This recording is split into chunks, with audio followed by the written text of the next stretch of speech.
légitimer un projet bien monté par voilà, Daliba. pour légitimer. Et ce projet, peut-être qu'il aurait pu, il leur aurait imposé la signature d'une déclaration finale dans laquelle où on allait demander l'amnistie générale, des histoires un peu de ce genre. Vous comprenez? Est-ce que c'est ce que le peuple attend de lui? Pas du tout. Le peuple, la réconciliation, je ne sais pas si c'est un sujet d'actualité. Ils ont un problème, le Burkina Faso a un problème d'insécurité.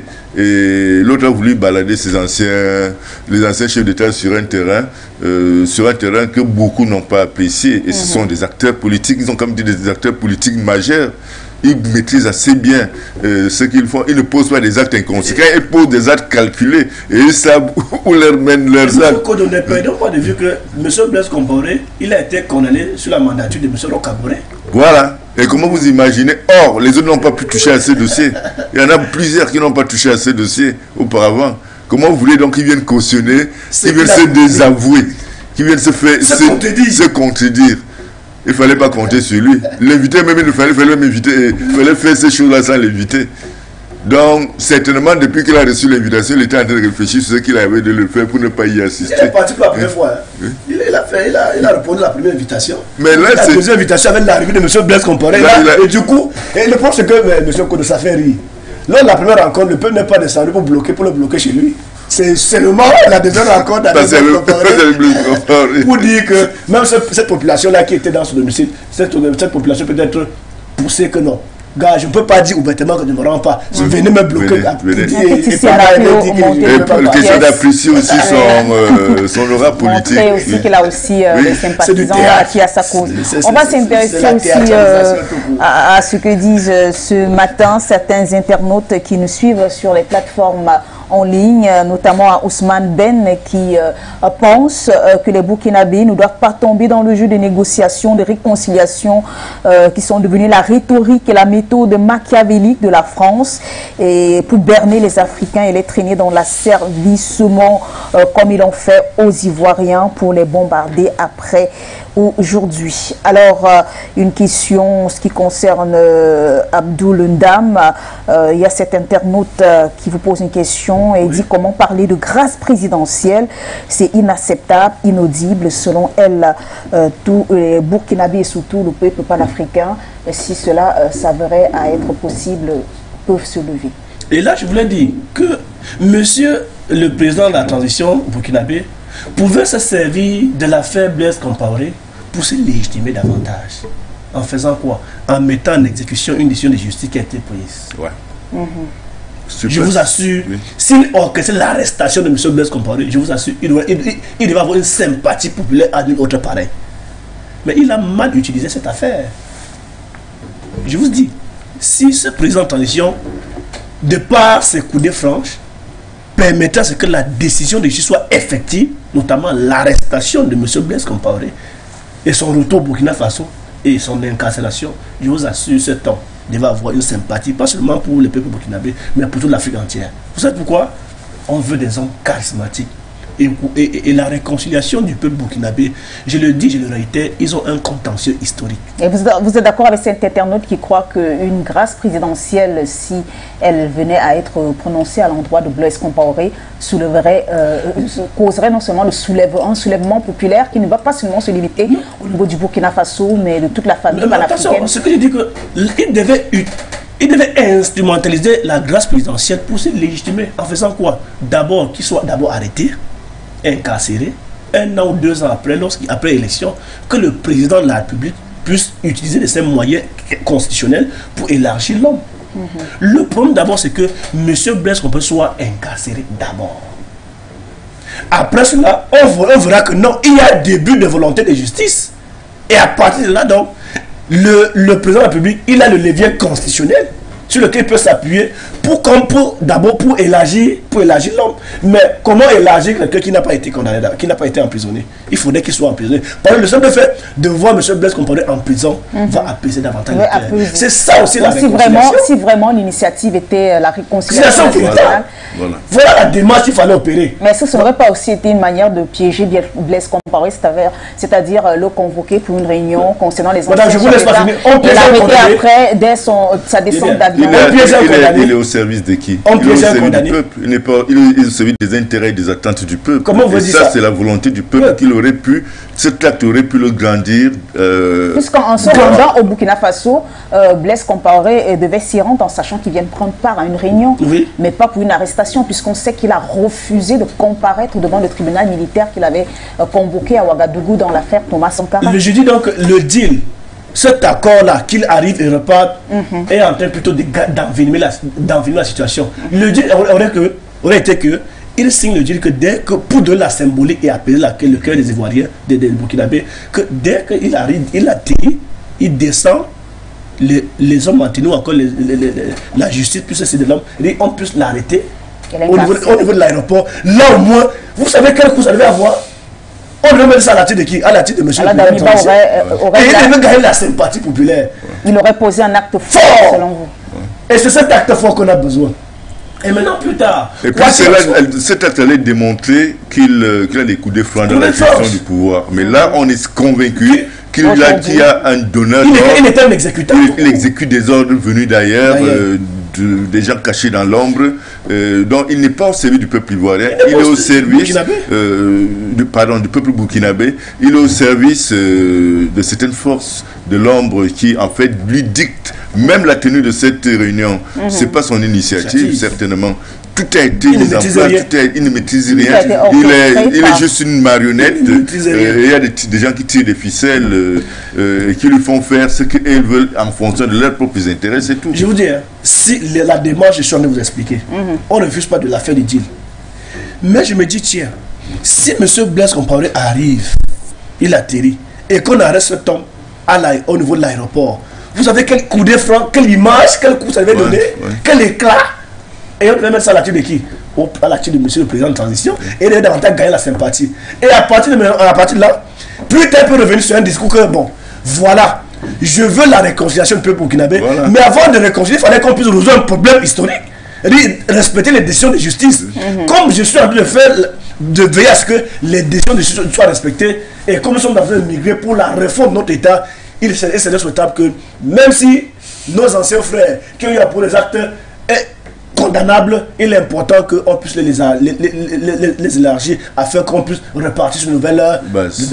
Voilà, cette approche aurait été différente par rapport à cette approche qui vient encore gâter les choses, pour l'expression. Pourquoi? Parce que si M. Blaise Compaoré a pris l'avion, il est venu faire 2 jours et reparti comme ça. Pourtant, il est placé sur le coup d'une décision de justice, il est condamné. Je me dis, mais tiens, nous sommes dans quelle république? Mais M. Kodo, au Burkina Faso, il y a des cas d'assassinat. Si les jeunes, si ceux-là qui assassinent les gens, ils prennent pour référence le cas de Blaise Compaoré, il a assassiné. Vous n'avez pas dit, c'est moi le pauvre citoyen que vous avez fait respecter la règle de droit. Et vous voyez que cette attitude vient justifier un état d'anarchie. À partir du moment où ils vont prendre pour référence que quelqu'un est condamné, il vient repart. Donc c'est moi le pauvre lambda citoyen burkinabé, parce que je ne suis rien, vous n'avez m'arrêté comme ça, mettre en prison. Est-ce que l'attitude ou encore l'action que vient de poser le président de transition rentre à unir véritablement les peuples burkinabés? Est-ce que cela rentre à permettre à ce que les décisions du juge soient respectées? Est-ce que cela rentre à ce que la justice au Burkina Faso soit davantage respectée? Je dis non. Au lieu de construire, il est en train de détruire à fond. Pourquoi? Parce que une société sans la justice, c'est une société qui est vouée à l'échec. On ne peut pas constituer, on ne peut pas envoyer cela de son piédestal de chef de l'État. Il est là pour veiller au respect des dispositions légales. Il est là pour veiller à la séparation du pouvoir. Où est passée la justice burkinabé? Où est passée la justice burkinabé? Cela démontre véritablement qu'il n'y a pas de justice véritable. Il y a la prééminence de l'exécutif sur le judiciaire.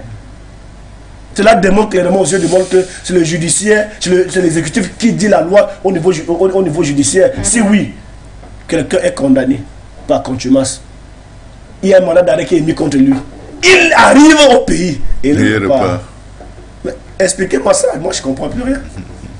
D'où donc l'analyse du mouvement Justice pour Sankara qui avait fait savoir que cette réunion, ou encore cette initiative de Paul-Henri Sandaogo Damiba visait plutôt à légitimer l'impunité au Burkina Faso. Ils étaient d'ailleurs revenus aussi sur les autres crimes qui pèsent contre Blaise Compaoré, en soulignant qu'il n'y a pas seulement que cette affaire de Thomas Sankara. En effet, Blaise Compaoré, voilà, traînerait de nombreuses casseroles et que l'affaire Sankara n'était qu'une affaire parmi tant d'autres. C'est la raison pour laquelle l'actuel homme fort du Burkina Faso aurait pu rebondir dessus pour démontrer qu'il a la maîtrise du pouvoir en toute souveraineté, en mettant simplement Blaise Compaoré aux arrêts, comme l'expliquait tout à l'heure mon copanéliste.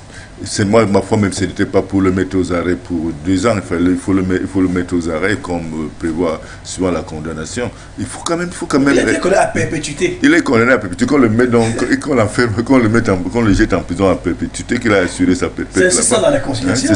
C'est même ça la véritable réconciliation. Sinon, il n'a rien fait et ça je suis certain que ça va le rattraper. Vous pensez que les panafricains sont contents? Alors, autre chose, la présence de Blaise Compaoré, on s'est juste attardé sur le côté controversé, à savoir cette condamnation qui pèse sur lui. Mais quel était aussi l'objectif de Damiba, s'il faille avancer dans sa logique de faire venir un Blaise Compaoré pour parler de réconciliation nationale? Quel aurait été son apport si on mettait de côté la condamnation qui pèse, bien sûr? Blaise Compaoré est l'homme le plus détesté du Burkina Faso, même de tous ces Africains dont Sankara fait rêver. Vous comprenez? Donc, logiquement, je ne vois pas les Burkinabés en train de applaudir à ce homme les phalanges parce que Blaise Compaoré peut monter et descendre en toute liberté après le crime qu'il a commis. En effet, la présence de Blaise Compaoré venait justifier pour une démarche politicienne de la part de Damiba, qui visait simplement à entraîner les autres anciens chefs de l'État d'obtenir leur quitus de force, de gré ou de force, parce que leur présence seule. Donc même s'il faille parler de réconciliation nationale, au cas où cela serait un problème, Blaise Compaoré n'a pas sa pierre à... N'a pas de place dans le cadre d'une... Non, il n'a rien à apporter. Parmi ces anciens chefs d'État, c'est le seul qui a mis plus long au pouvoir. Oui. Il a fait 27 ans, dans les 27 ans, qu'a-t-il fait? Il n'a rien apporté, au contraire, sa présence verse de l'huile sur le feu. Donc c'est pour ça que je continue à dénoncer même la démarche de Damiba. Moi je crois qu'il était en train de mettre en place en musique un programme qu'il a reçu et qu'il ne maîtrise pas. Il l'a fait avec une certaine grossièreté, légèreté même de la grossièreté. Et c'est ce qui démontre, l'absence des 3 chefs d'État démontre à suite que sur le plan politique, ils ont compris, songé, et ont préféré se tenir à l'écart pour sauvegarder leur image vis-à-vis du peuple et vis-à-vis de l'opinion. Une image qui devait être écorchée. Qui devait être écorchée. Donc là, c'est un énorme flop. Ce n'est pas seulement un énorme flop, mais c'est un peu comme si Damiba a attaché une petite corde là sur une branche de l'arbre et on attend que quelqu'un pour lui apporter le tabouret pour s'y tenir et se pendre. Alors, et si on regarde de près aujourd'hui, l'objectif, selon certains mouvements burkinabés de cette réunion, il y a des similitudes, par exemple, entre le communiqué de justice pour Sankara qui a fait savoir que l'objectif de cette réunion apparaît plutôt comme un désir de Damiba de s'engager pour la restauration de l'ordre ancien du temps de Blaise Compaoré au pouvoir. Alors le mouvement burkinabé des droits de l'homme et des peuples, quant à lui, estime que cette réunion avait pour but, voilà, la restauration des caciques du régime issu de Blaise Compaoré. On a toujours ce nom de Blaise Compaoré qui revient. Il a passé 27 ans au pouvoir. Il a marqué la vie politique. Quel intérêt aujourd'hui aurait Damiba effectivement à blanchir Damiba peut faire partie de ceux-là qui lui doivent beaucoup et qui n'entendent pas le vouer aux gémonies de cette manière, d'autant plus qu'il est venu aux affaires. Est-ce que on vous a déjà restitué le parcours de Damiba? Il est entré dans l'armée quand? Il a fait quoi dans l'armée jusqu'au grade de lieutenant-colonel? Vous comprenez un peu quelle est sa connexion ou alors sa relation formelle ou informelle avec Blaise Compaoré? Il y a tout ça qu'il faut mettre sur la table. Est-ce que Damiba agit de son propre chef ou il reçoit des ordres de quelqu'un pour poser des actes, pour prendre des initiatives. Il y a tout ça qu'il faut mettre sur la table. Donc, en réalité, l'échec de cette rencontre démontre à suffire pour les analystes que l'initiative n'est pas celle de Damiba déjà, et que, ou tout au moins, les anciens dirigeants n'ont pas adhéré à cette initiative parce qu'ils ont compris qu'il y avait certainement un piège qui était tendu à travers cette initiative. Alors, vous partagez cet avis, Abdounda, pour conclure ce sujet, que les anciens chefs d'État n'ont pas voulu jouer le jeu de Damiba car ils ont vu clair dans ce jeu.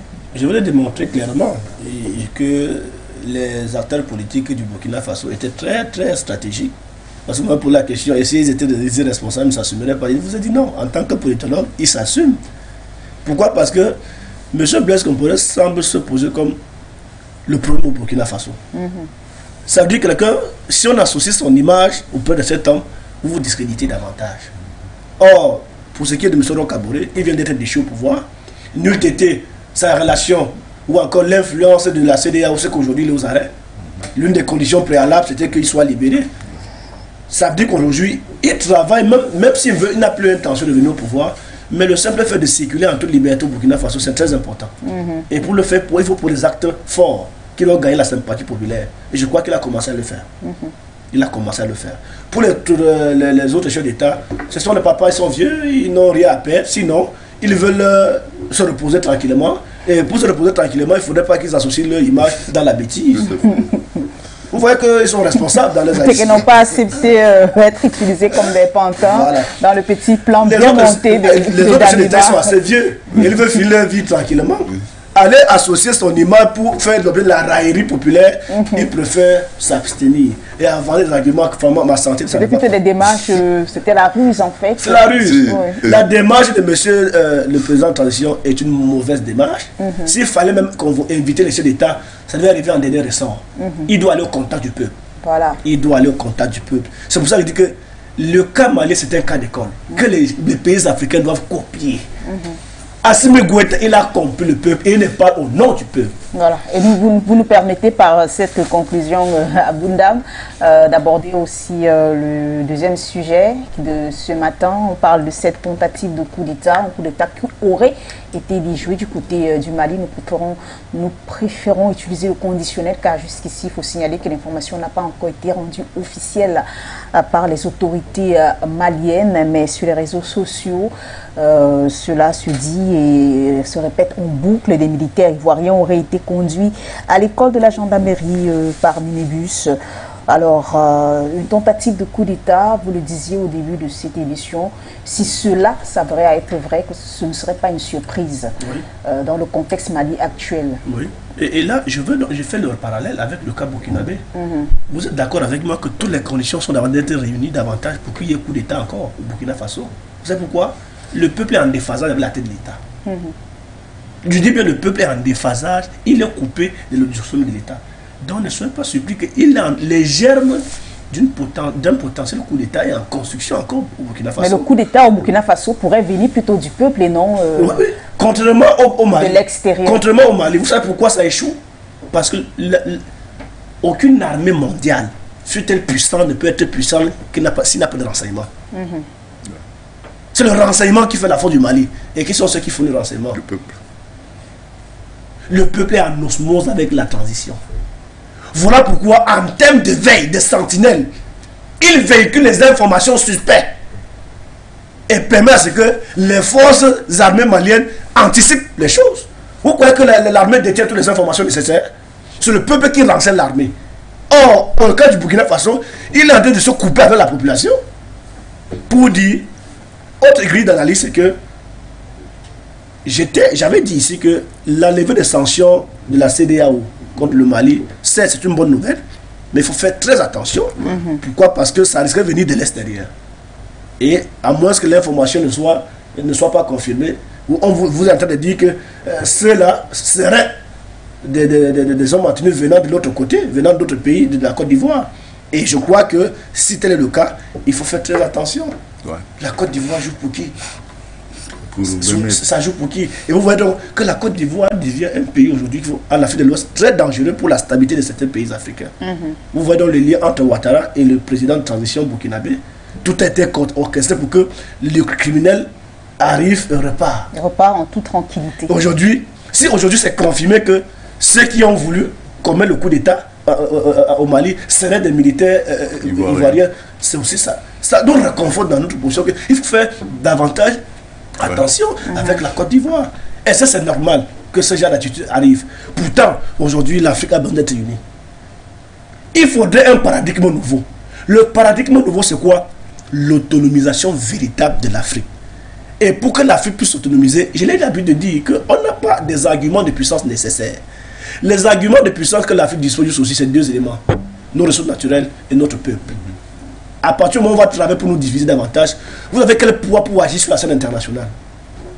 Je crois que c'est malsain, c'est regrettable, et je salue la témérité, je salue la pugnacité de l'armée malienne, et je salue le caractère imperturbable d'Assimi Goïta. Il est imperturbable, cet homme. Cette tentative de coup d'État, ça va toujours des échecs. Vous savez pourquoi? Parce que l'homme a décidé de transformer son pays. L'homme a décidé d'être la bouche du peuple. Il a décidé d'être un homme d'État et non un homme politique. Pourquoi? Il travaille pour l'autonomisation véritable du Mali. Par conséquent, à partir de cet élément, même Dieu, au ciel, il a son soutien. Le bon Dieu peut le soutenir parce qu'il fait un combat, non. Pour donc, il fallait toujours que le Mali soit dans l'instabilité permanente. Et ça, c'est normal. Pour une fois qu'on a quelqu'un à la tête de l'État qui exprime la volonté du peuple, tous les moyens, tous les mécanismes sont mis en branle pour couper cet élan qui est salutaire, qui porte déjà ses fruits. Il dit le bilan de Assimi Goïta, le très charismatique Assimi Goïta est positif. Ça parle de lui-même. Voilà pourquoi je voudrais qu'il fasse même la continuité de l'État. Soulever le Mali à un niveau et permettre à ce que le Mali puisse retrouver et bénéficier et jouir pleinement de ses ressources naturelles. Quel est ce pays-là qui ne peut pas profiter, qui est béni par Dieu à travers les ressources naturelles qu'on ne peut pas en citer jusqu'ici, mais malheureusement est le théâtre de l'instabilité permanente. Donc je crois que le gouvernement de transition malien a tout mon soutien. En tant que jeune Africain, il a tout mon soutien.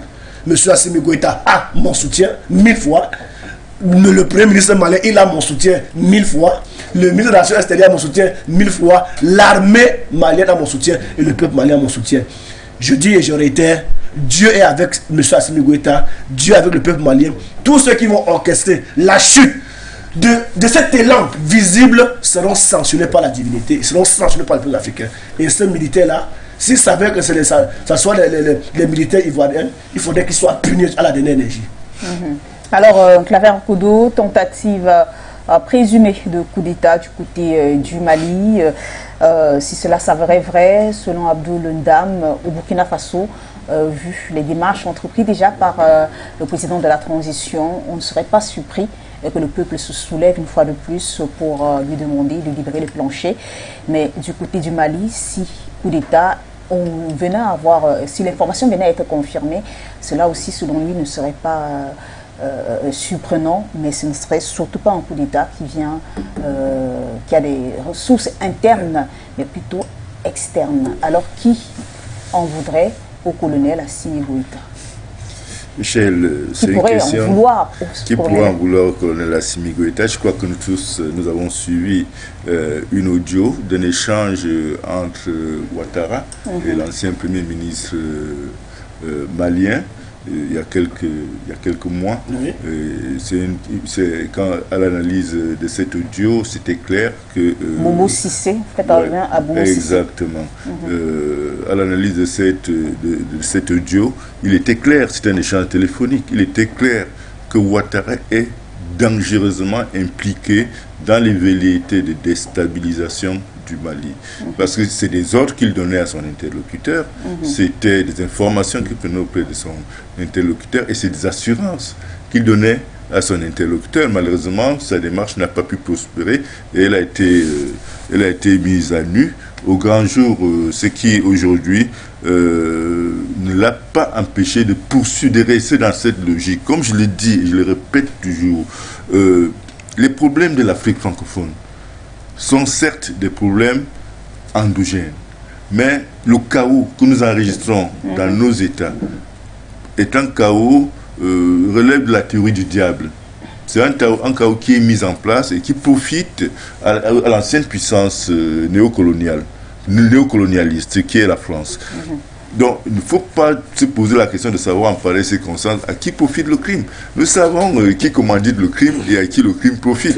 Bon, on a quand même des gens comme Ouattara qui sont des relais très actifs de la prédation internationale en Afrique de l'Ouest et qui ne peuvent pas se tenir hors, qui ne peuvent pas se retrouver hors de pareilles aventures dans la mesure où ces relais exécutent des ordres venus de l'Hexagone.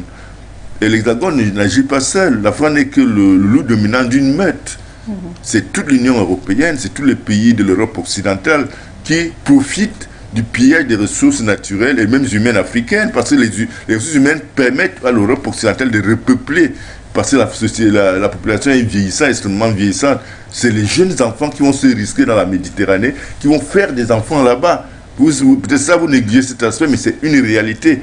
Et pour faire tourner les industries, il faut de la main-d'œuvre. Cette main-d'œuvre, c'est ces enfants qu'on présente comme étant des rébus de la société, mais qui en fait participent à créer de la richesse en Occident. Donc, il n'y a pas à chercher de midi à 14 pour savoir à qui profite cette énième tentative de chaos enregistrée du côté du Mali, parce que le discours d'Assimi Goïta est un discours qui empêche, qui gêne plus d'un. Et comme la France a toujours adossé son hégémonie en Afrique sur des cellules dormantes, et ce sont ces cellules dormantes qui sont actives sur le terrain. Donc si jamais il est avéré et établi que il s'agit effectivement d'une tentative de coup d'État, moi je conseillerais aux autorités maliennes d'offrir un procès marathon à ces gens et de les faire exécuter tous sur la place publique, afin que cela serve d'exemple à leur donneur d'ordre. Parce que l'Afrique est fatiguée d'être déstabilisée, l'Afrique est fatiguée d'être le théâtre permanent du chaos. Et la contrepartie, c'est que nous n'arrivons pas à décoller, nous n'arrivons sur tous les plans, nous sommes dans la misère, nous sommes dans la pauvreté, et les autres entretiennent cette pauvreté pour rendre nos terres, pour nous faire fuir nos terres et aller squatter chez eux. Donc, s'il avéré que ce sont des militaires ivoiriens, à la suite des enquêtes menées par les autorités maliennes, je pense que la justice malienne devrait prendre les mesures les plus sévères, quitte à les faire condamner à mort et les faire exécuter sur place au Mali, quel que soit leur grade, quels que soient les corps auxquels ils appartiennent, qu'ils soient exécutés. C'est tout. Si jamais c'est avéré. Si jamais c'est avéré. En tout cas, du côté de la toile, il y a encore des réactions vis-à-vis de cette actualité au Mali. Tentative de coup d'État. Alors, selon cet internaute qui nous écrit, il faut faire sauter ce Ouattara, ça devient urgent, très urgent. Il veut tuer notre héros, notre Assimi Goïta. On a l'intervention d'une autre internaute qui écrit, pour une fois, Monsieur Ndam, je suis tout à fait d'accord avec vous. Oui, nous voulons des Goïta à la tête de tous nos États. C'est un visionnaire, un homme intègre. Alors, Flavien Kodo est revenu sur un fait passé, à savoir ces écoutes téléphoniques qui avaient fuité entre l'actuel président ivoirien et l'ancien premier ministre malien Boubou Cissé. Un appel téléphonique qui laissait entendre que les deux hommes se réjouissaient quelque peu de l'asphyxie économique que traversait le Mali durant la période d'embargo, et se réjouissait également du fait que les autorités maliennes seraient dans l'incapacité de résister, de tenir ferme. Alors cela peut aussi nous amener à conclure que une tentative de coup d'État pourrait venir pourrait résulter d'une convergence des forces internes et externes. Bien entendu, puisqu'en réalité, cela est clair. C'est clair que l'orchestration de la chute des pays africains, en réalité, l'idée ne vient pas de l'intérieur de l'Afrique, l'idée vient d'ailleurs. Et tout simplement, il essaie tout simplement d'avoir la sous-traitance, qui sont ceux-là qui peuvent mettre en exergue cette idée orchestrée ailleurs. Et ils savent qu'à l'intérieur du Mali, le gouvernement de transition malien a fédéré. Même l'imam Diko qui voulait s'aimer le trouble, il a été vite rattrapé par le peuple. Pourquoi? Parce qu'il se croyait comme un demi-dieu. Et il a été vraiment titillé par le peuple. Pourquoi? Parce qu'il voulait également saper le travail de la transition en demandant la démission du Premier ministre et celui du président de transition. Pour vous dire qu'à l'intérieur du Mali, l'hypothèse d'un coup d'État n'est plus envisageable. Pourquoi? Parce que le peuple malien est témoin du travail qui se voit sur le terrain. Je rappelle que du point de vue factuel, le président Assimi Goïta, il a déjà eu à faire construire au moins 90 forages. Il a inauguré. Et je rappelle que c'est ça, on a besoin de ça. Le peuple en Afrique, vous savez, M. Kodo, en Afrique, contrairement à l'Occident, on souffre encore d'un problème. Les problèmes des éléments de base, de vitalité, tels que l'eau, l'électricité, avoir les hôpitaux, contrairement à l'Occident, ils ont déjà eu à traverser ce stade-là. Ils sont au niveau du stade de la conquête du monde. Vous dites qu'au vu des œuvres d'Assimi Goïta, du colonel Assimi Goïta, on se rend compte qu'il a de plus en plus la sympathie du peuple. Mais qu'en est-il de la classe politique malienne? Est-ce qu'il ne faudrait pas aussi qu'il fasse preuve de vigilance s'il faille revenir sur cette fameuse écoute téléphonique qui avait fuité entre Ouattara et l'ancien Premier ministre Boubou Sissi? Le problème n'est pas au niveau de la classe politique malienne. La classe politique malienne n'a pas de coup de franche aujourd'hui. Donc je ne pourrais pas venir d'elle également. Le secteur qui avait le coup de franche, c'était le secteur de la société civile, en l'occurrence la dimension religieuse, avec l'imam Diko, parce qu'il a fait le galop d'essai pour voir si est-ce que le peuple est encore derrière lui. Et le peuple a désavoué l'imam Diko. Parce qu'il avait aussi demandé une manifestation. Il estimait que la transition était lente, il ne faisait pas ceci, cela. Mais il a fait ce galop d'essai.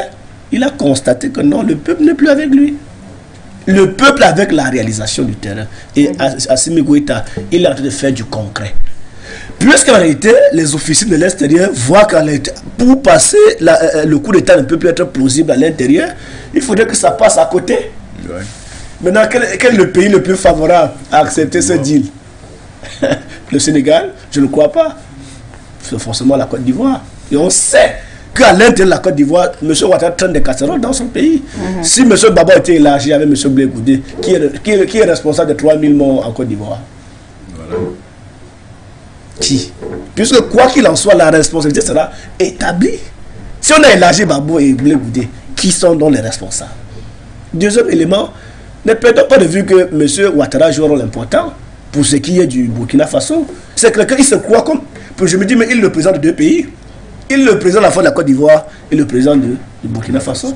Pour plusieurs raisons. Première raison, c'est que lorsque M. Blaise Compaoré chassé du pouvoir, il trouvait le refuge où? En Côte d'Ivoire. Il donne l'autorisation à M. Blaise Compaoré d'obtenir la nationalité ivoirienne. Il est en Côte d'Ivoire, mais donne des instructions au Burkina Faso. La preuve, le président de transition, s'il est avéré que le Blaise Compaoré est arrivé au Burkina Faso, et il est bien reparti, et il est arrivé avec l'avion présidentiel. Cela démontre la réalité que le vrai président du Burkina Faso, c'est M. Ouattara.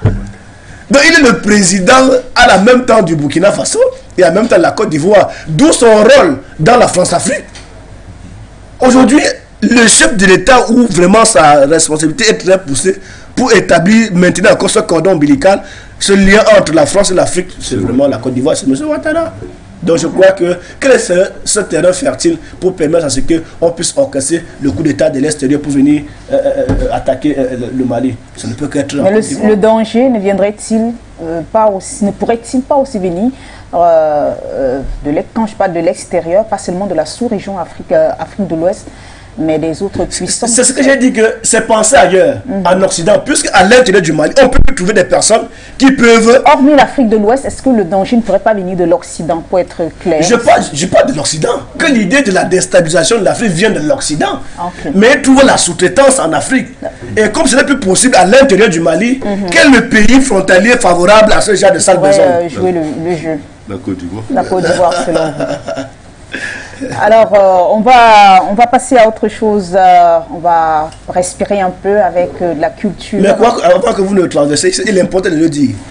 Vous savez, M. Ouattara, il a modifié la constitution pour rester éternellement au pouvoir. Mais la question c'est de savoir, vous savez pourquoi il modifie ça? C'est pour échapper aux actes de la justice, tant ivoirienne qu'internationale. Mais quoi que l'on dise, il ne va pas rester éternellement au pouvoir. Cet homme, il sera arrêté également. Pourquoi? Parce qu'il a non seulement sémé le trouble en Côte d'Ivoire, mais il a sémé le trouble dans la sous-région. Et sa responsabilité, quoi qu'il en soit, même si la justice traîne, la sanction sera d'abord divine. En tout cas, c'est votre souhait ce matin sur ce plateau de Foyou Matin, un plateau qui accueille Emma Mouto. Elle est là, elle a fait le tour voilà, de ce qui dans la planète culture et elle vient ce matin avec de nombreuses nouvelles. On l'accueille après ceci.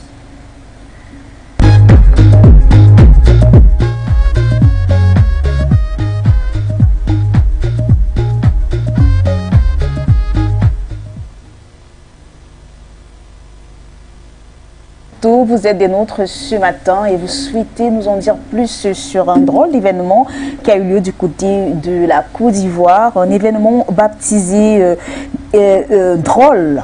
Drôle de femme, exactement. Zili, bonjour, bonjour aux invités, bonjour également aux nombreux téléspectateurs et internautes de For You TV. Et tu l'as dit, eh bien, Zili, l'actrice et comédienne ivoirienne, Gouazé Thérèse, connue dans la série Ma Famille, la série à succès Ma Famille de la célèbre réalisatrice ivoirienne Akissi Delta, qui a reçu des dons, voilà, des mains de l'animatrice Da Silva et de Victoire Immobilier, un don d'un terrain de 500 mètres carrés, voilà, à Banois, d'une valeur de 7 millions. Et bien, c'était ce week-end au Sofitel Hôtel Ivoire, en Côte d'Ivoire, lors de la tenue de la 3e édition de l'événement humoristique Drôle de Femme. Il faut rappeler que Drôle de Femme a été initié en 2017 par l'animatrice ivoirienne Da Silva, voilà, Caroline Da Silva, avec pour seul objectif de mettre en valeur le talent et les compétences des femmes dans le domaine de la comédie, du théâtre, de l'humour et même de la danse. Cette 3e édition a tenu toutes ses promesses et a fait des heureux, voilà, des heureux gagnants. Et bien, Gouazé et Thérèse fait partie de toute cette personne, de toutes ces personnes-là et qui ont été remerciées, voilà, pour tout ce qu'ils ont fait pour le cinéma, le théâtre ivoirien. C'était ce week-end au Sofitel Hôtel Ivoire en Côte d'Ivoire. Toutes nos félicitations à Gouazé Thérèse. Tu as connu Gouazé Thérèse dans la série Ma Famille, Zili? Oui, plutôt drôle comme actrice. Voilà. Alors, on parle à présent avec vous toujours, Emma Mouto, du slam camerounais qui serait à l'honneur du côté de Paris au Quai Branly. Exactement. Après Big Bassi et Caresse Fotso, c'est au tour de l'idole, la slameuse camerounaise, de déposer ses valises au musée du Quai Branly à Paris. À l'occasion, il faut dire que le musée du Quai Branly abrite depuis le 4 avril le festival sur la route des chaufferies à Paris. Donc, voilà, c'est un festival qui promeut le talent créatif camerounais autour du patrimoine et des industries culturelles et créatives. C'est une exposition au succès énorme, rehaussée par la présence de plusieurs chefs traditionnels qui projettent comme ça la culture camerounaise sur la scène internationale. Voilà, c'est depuis le 4 avril et jusqu'au 17 juillet que le festival sur les roues des chaufferies Grassfield se déroule là-bas du côté du musée Quai Branly à Paris. Vous voyez des expositions, des chaufferies d'ici et puis toutes ces personnes qui sont à la diaspora ne cessent de faire des tours pour magnifier, pour apprécier le talent culturel que regorge le Cameroun. Et bien, à cette occasion, la slameuse camerounaise, l'idole, sera en spectacle ce jour même. Voilà. Il sera 11h, voilà, du côté du musée Quai Branly à Paris. Donc, tous ceux-là qui sont fans de l'idole, qui se retrouvent du côté de Paris, vous pouvez faire un tour. L'entrée est gratuite. Vous pouvez également visiter toutes ces belles créatures culturelles que regorge le Cameroun du côté de Paris. Alors, vous nous parlez ce matin d'une autre consécration, c'est d'une écrivaine congolaise du côté de Dakar lors du Festival international de littérature. Eh bien, toutes nos félicitations à Blaise Nadal, écrivain congolais qui décroche lors de la toute première édition du Festival international de la littérature à Dakar, au Sénégal. Il reçoit le prix international de la littérature Cheikh Hamidou Kané 2022, ceci grâce à son roman dans le ventre du Congo paru en 2021. Eh bien, dans le ventre du Congo, c'est un roman qui raconte l'histoire de la princesse Tala Nyota qui s'affranchit des cadres d'une des plus prestigieuses monarchies du Congo précolonial, séduite par un jeune colon belge. Et après, elle finira dans le dernier zoo humain de l'Europe. Donc, les félicitations à Blaise Nadal qui a reçu ce grand prix-là à la toute première édition du Festival international de littérature à Dakar. Et j'invite aussi tout le monde à se procurer ce roman qui est une richesse africaine, qui nous parle également de l'histoire du Congo. Félicitations, c'est l'Afrique qui gagne. En tout cas, beaucoup de bonnes nouvelles avec vous ce matin. Après le Festival international de littérature à Dakar, vous parlez à présent du Hamilton Black Film Festival avec cette fois-ci la consécration de 2 acteurs camerounais. Exactement, il s'agit de Chelsea Suzy, de son vrai nom, Sandrine Ziba et Joey Richard, pour que tous acteurs camerounais qui ont voilà, en leur attribuant respectivement le prix de meilleure comédienne et meilleur comédien au Hamilton Black Festival Film. C'était ce week-end, voilà, pour leur performance dans le film Illusion, un film produit par Stéphanie Adjon. Voilà. Rappelons que le festival Hamilton Black Film est un festival qui présente des films culturels et traditionnels de cinéastes africains, antillais, bref, des cinéastes qui viennent de toute l'Afrique et même de l'extérieur, donc du côté international. Voilà, ils ont été consacrés ce week-end pour leur magnifique performance dans le film Illusion. C'était du côté du Canada, voilà, et c'était aussi un festival qui permet aux cinéastes de se dévoiler, de montrer leur talent. Ceux-là qui n'ont pas la chance de participer à d'autres grands festivals, eh bien, le Hamilton Black Film Festival met en avant ces acteurs-là. Eh bien, les Camerounais ont été récompensés. Voilà, Sandrine Ziba et Joey Richard Pouk ont reçu respectivement le prix de meilleure comédienne et meilleure comédienne à cette 3e édition du Hamilton Festival Film au Canada. Alors merci à vous Emma Moutou pour cette touche culturelle qui a apporté beaucoup de couleurs à ce programme ce matin. Merci également à toi Zili, merci aux nombreux téléspectateurs de For You TV qui nous regardent tous les jours. Je serai demain pour une nouvelle partie culturelle. Au plaisir en tout cas de vous revoir. Merci.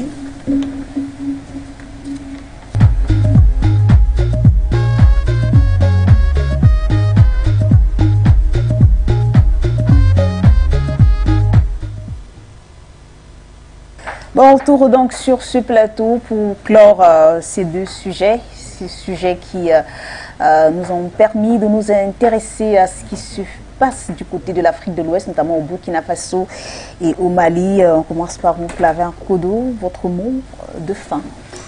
Disons tout de suite, dans le cas du Burkina Faso, je pense qu'il s'est agi d'un flop, cette fameuse réunion convoquée des anciens chefs d'État, convoquée par l'actuel homme d'Abiba.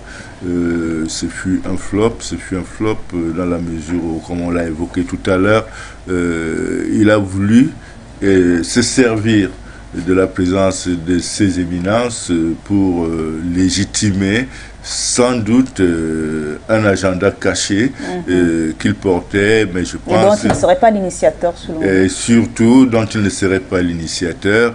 Lorsqu'on voit sa proximité avec le président Ouattara, qui a donné une nationalité ivoirienne et a affrété son avion, l'avion présidentiel de l'État ivoirien pour le transport aller-retour. Vous comprenez qu'il y a une certaine connexion réelle Malheureusement pour eux, parce qu'il faut les considérer comme des comploteurs, pour eux, les anciens chefs d'État l'ont bien compris et ont préféré souscrire aux abonnés absents. Donc c'est une affaire qui nous réconforte, nous les panafricanistes, et qui nous permet de percevoir la volonté de plus en plus grandissante de certaines personnalités politiques, en plus des peuples, de prendre en main leur destin et surtout leur responsabilité en pareilles circonstances.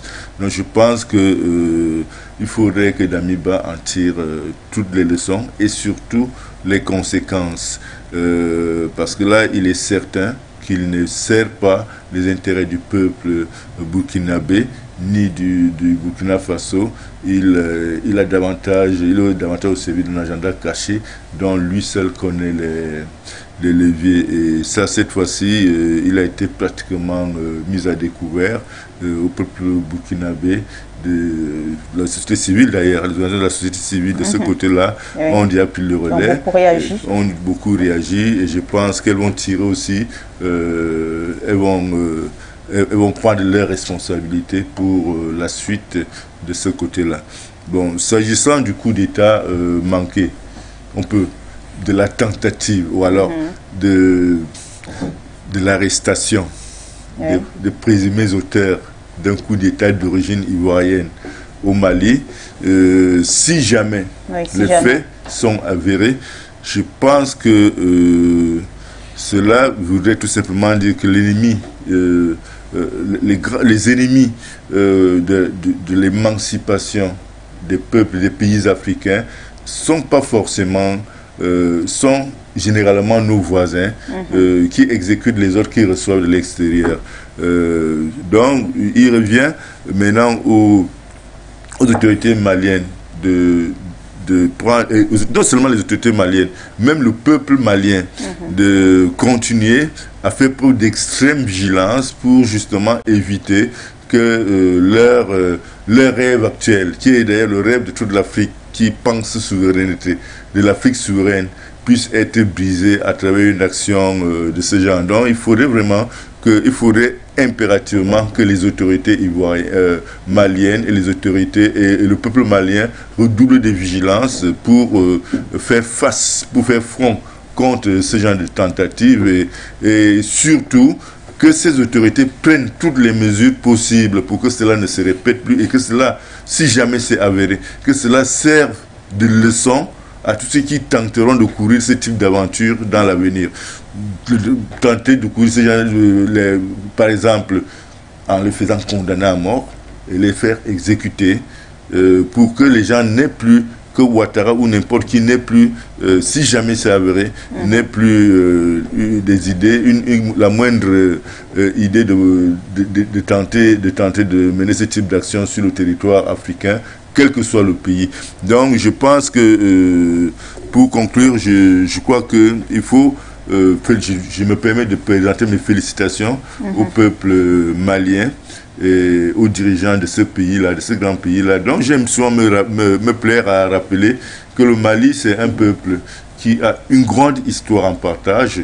Je crois qu'il est établi que la première personne étrangère à se rendre contrairement à ce que les livres d'histoire nous font croire, ce n'est pas Christophe Colomb qui a découvert les Amériques, c'est bien un Malien qui a découvert les Amériques, un empereur malien. Donc le Mali a une grosse histoire et le Mali représente beaucoup pour l'Afrique. Le Mali devrait être le porte-étendard du combat de l'Afrique en faveur de notre souveraineté totale. Donc je pense qu'il faut les encourager et il faut leur apporter tout le soutien que nous pouvons à notre niveau pour qu'ils se sentent, qu'ils mènent ce combat avec nous, même loin de nous. Alors Abdoundam, vous avez suivi cette conclusion de Claver Nkodo, sujet de ces deux sujets et surtout ce mot de fin sur le Mali, et qui est une nation africaine qui a une longue histoire, une grande histoire, d'où le rôle qu'elle est appelée aujourd'hui à jouer dans la révolution africaine. Oui, historiquement parlant, le Mali, sous le gîte de l'Empire, c'était quand même un pays qui est au cœur de l'histoire de l'Afrique noire, parce que le Mali a joué un rôle important. Je me dis, c'est l'histoire qui donne raison à ce peuple-là. Pourquoi? Parce que ce peuple, il a marqué l'histoire du peuple africain, et pour ce faire, il est important que ce peuple puisse retrouver véritablement sa souveraineté, et par conséquent, cela devait être plausible et possible qu'à partir des hommes qui peuvent incarner cette posture-là. Et Assimi Goïta se positionne comme l'enfant prodige du Mali, un homme charismatique, un homme d'État qui travaille pour l'intérêt du peuple.